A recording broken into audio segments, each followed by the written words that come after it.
जेव्हा तुम्ही बायको, सून, वहिनी होता ना आणि स्पेशली जेव्हा तुम्ही आई होता ना, तेव्हा तुमच्या आयुष्यातनं आराम नावाची गोष्ट निघूनच जाते असं मला वाटतं. अनुज मला म्हणाला की तू आज मस्त आराम कर, मी आदिशला बाहेर घेऊन जातो, फिरवून आणतो. पण मी आहे ती आराम कसली. मला आज सकाळीच मला दिसलं होतं की हे कॅबिनेट्समधनं सगळे भांडे बाहेर पडतात आणि मिसिंग म्हणजे त्याचे टोपणच मला मिळत नाहीये. पण मी म्हटलं की भाई आराम कुठे, आधी पहिले सगळं आवरते, गणपती येणार आहेत, सगळी साफसफाई राहिली आहे.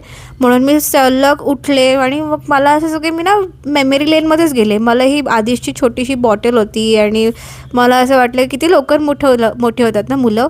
मला एक गोष्ट कळत नाही, हे कॅबिनेट्स एवढे बंद असतात तरी पण यांच्यावर घाण कशी काय होते काय माहिती. मला सगळं आवरता अनुज आदिशला घेऊन पण आला होता. म्हटलं आता अर्धवट कुठे सोडू, म्हणून मी सगळं चालूच केलं. म्हटलं आता घेतलंय हाताशी काम हाताशी तर करूनच टाकूया, करू आरामात रेस्ट. मग काय सगळी आतनं कॅबिनेट्समधनं जी आहे नाही ती सगळी भांडी, मिक्सर, फूड प्रोसेसर सगळं बाहेर काढलं. आधी सगळे शेल्फ पुसून घेतली आणि मग त्याच्यामध्ये ठेवायला लागले.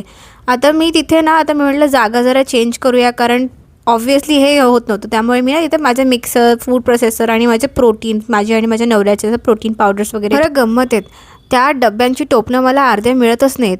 की आई जेव्हा गणपतीत साफसफाई करायची तेव्हा आपण तिला कसं म्हणायचो ना की काय आहे ते सारखं सारखं क्लीन काय करते, बसलेले तर आहे ना त्याच्या शो पीसमध्ये. आता स्वतःचं घर क्लीन करताना मला ते सगळे बोल आठवले. कळलं मला की ती गोष्ट जरी शोपीसमध्ये असली तरी त्याच्यावरती धूळच बसते, म्हणून ती सारखी साफ करायची असते. मी ना सांगायचंच विसरले. मी ना आदल्या दिवशी हे सगळी क्रॉकरी काढून डिशवॉशरमध्ये लावून खाली बाहेर ओट्यावरती सकाळी आधी उठले, डबा नाश्ता सगळ्यांचा, माझ्या मुलाचा, माझ्या नवऱ्याचा सगळा केला. आवरल्यावरती त्याला आदिशला झोपवल्यावरती मग म्हटलं आता हे आरामात बघा. गप्पा मारता मारता माझे 2 कॅबिनेट्स क्लीन पण झाले. बाप्पाच्या दयेने आजचा दिवस खूप चांगला गेला.